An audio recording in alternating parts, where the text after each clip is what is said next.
Capítulo 14. Dali a 2 dias era a Páscoa e a festa dos pães asmos. E os principais sacerdotes e os escribas procuravam como o prenderiam à traição e o matariam. Pois diziam, não durante a festa, para que não haja tumulto entre o povo. Estando ele em Betânia, reclinado à mesa em casa de Simão o leproso, veio uma mulher trazendo um vaso de alabastro com preciosíssimo perfume de nardo puro. E, quebrando o alabastro, derramou o bálsamo sobre a cabeça de Jesus. Indignaram-se alguns entre si e diziam, para que esse desperdício de bálsamo?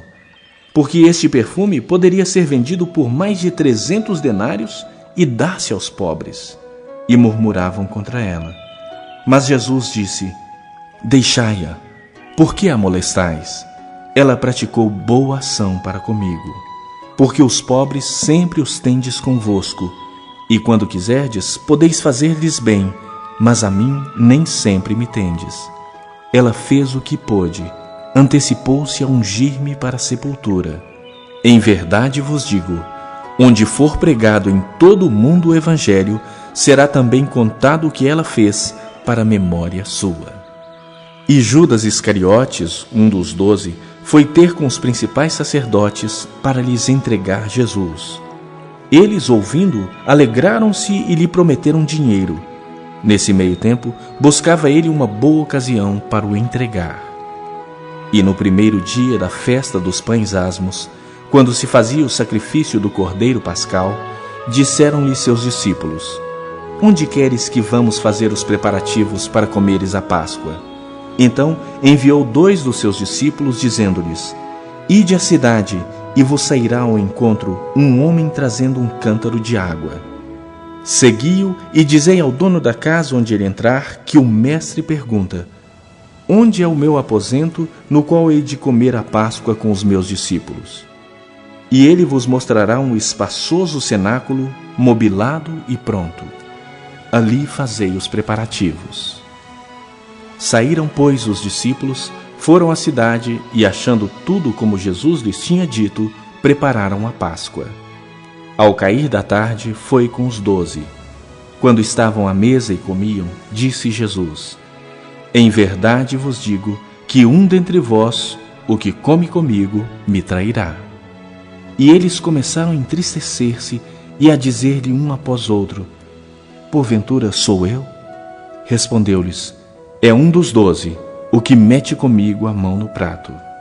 Pois o Filho do Homem vai, como está escrito a seu respeito, mas ai daquele por intermédio de quem o Filho do Homem está sendo traído. Melhor lhe fora não haver nascido.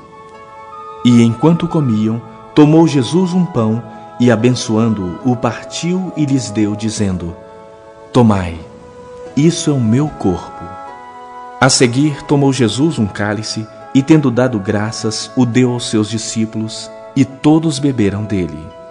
Então lhes disse, isso é o meu sangue, o sangue da nova aliança derramada em favor de muitos. Em verdade vos digo que jamais beberei do fruto da videira, até aquele dia em que o hei de beber novo no reino de Deus. Tendo cantado um hino, saíram para o Monte das Oliveiras. Então lhes disse Jesus, todos vós vos escandalizareis, porque está escrito, ferirei o pastor e as ovelhas ficarão dispersas. Mas depois da minha ressurreição, irei adiante de vós para a Galiléia. Disse-lhe Pedro, ainda que todos se escandalizem, eu jamais. Respondeu-lhe Jesus, em verdade te digo que hoje, nesta noite, antes que 2 vezes cante o galo, tu me negarás 3 vezes. Mas ele insistia com mais veemência, ainda que me seja necessário morrer contigo, de nenhum modo te negarei. Assim disseram todos. Então foram a um lugar chamado Getsêmani. Ali chegados, disse Jesus a seus discípulos, assentai-vos aqui enquanto eu vou orar. E levando consigo a Pedro, Tiago e João, começou a sentir-se tomado de pavor e de angústia. E lhes disse, a minha alma está profundamente triste até a morte. Ficai aqui e vigiai. E adiantando-se um pouco, prostrou-se em terra, e orava para que, se possível, lhe fosse poupada aquela hora. E dizia: Abba, Pai, tudo te é possível. Passa de mim este cálice. Contudo, não seja o que eu quero, e sim o que tu queres.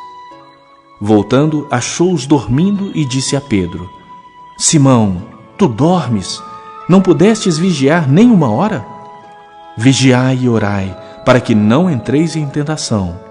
O espírito, na verdade, está pronto, mas a carne é fraca.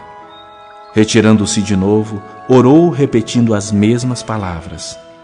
Voltando, achou-os outra vez dormindo, porque os seus olhos estavam pesados, e não sabiam o que lhe responder. E veio pela terceira vez e disse-lhes: Ainda dormis e repousais? Basta, chegou a hora. O Filho do Homem está sendo entregue nas mãos dos pecadores. Levantai-vos, vamos, eis que o traidor se aproxima. E logo falava ele ainda, quando chegou Judas, um dos 12, e com ele, vinda da parte dos principais sacerdotes, escribas e anciãos, uma turba com espadas e porretes. Ora, o traidor tinha-lhes dado esta senha: aquele a quem eu beijar é esse. Prendei-o e levai-o com segurança. E logo que chegou, aproximando-se, disse-lhe: Mestre! E o beijou. Então lhe deitaram as mãos e o prenderam. Nisso, um dos circunstantes, sacando da espada, feriu o servo do sumo sacerdote e cortou-lhe a orelha. Disse-lhe Jesus: Saístes com espadas e porretes para prender-me como a um salteador? Todos os dias eu estava convosco no templo ensinando e não me prendestes? Contudo, é para que se cumpram as Escrituras. Então, deixando-o, todos fugiram.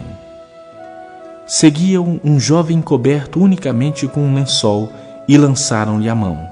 Mas ele, largando o lençol, fugiu desnudo.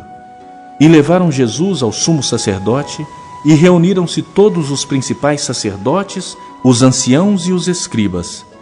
Pedro seguira-o de longe até o interior do pátio do sumo sacerdote e estava assentado entre os serventuários, aquentando-se ao fogo. E os principais sacerdotes e todo o sinédrio procuravam algum testemunho contra Jesus para o condenar à morte e não achavam. Pois muitos testemunhavam falsamente contra Jesus, mas os depoimentos não eram coerentes. E levantando-se alguns, testificaram falsamente, dizendo: Nós o ouvimos declarar: Eu destruirei este santuário edificado por mãos humanas, e em 3 dias construirei outro não por mãos humanas. Nem assim o testemunho deles era coerente. Levantando-se o sumo sacerdote no meio, perguntou a Jesus: Nada respondes ao que estes depõem contra ti? Ele, porém, guardou silêncio e nada respondeu. Tornou a interrogá-lo o sumo sacerdote e lhe disse: És tu o Cristo, o Filho do Deus bendito? Jesus respondeu: Eu sou, e vereis o Filho do Homem assentado à direita do Todo-Poderoso e vindo com as nuvens do céu. Então o sumo sacerdote rasgou as suas vestes e disse: Que mais necessidade temos de testemunhas? Ouvistes a blasfêmia. Que vos parece? E todos o julgaram réu de morte. Puseram-se alguns a cuspir nele, a cobrir-lhe o rosto, a dar-lhe murros e a dizer-lhe: Profetiza! E os guardas o tomaram a bofetadas. Estando Pedro embaixo no pátio, veio uma das criadas do sumo sacerdote e, vendo a Pedro que se aquentava, fixou-o e disse: Tu também estavas com Jesus, o Nazareno. Mas ele o negou, dizendo: Não o conheço, nem compreendo o que dizes. E saiu para o alpendre. E o galo cantou. E a criada, vendo-o, tornou a dizer aos circunstantes: Este é um deles. Mas ele outra vez o negou.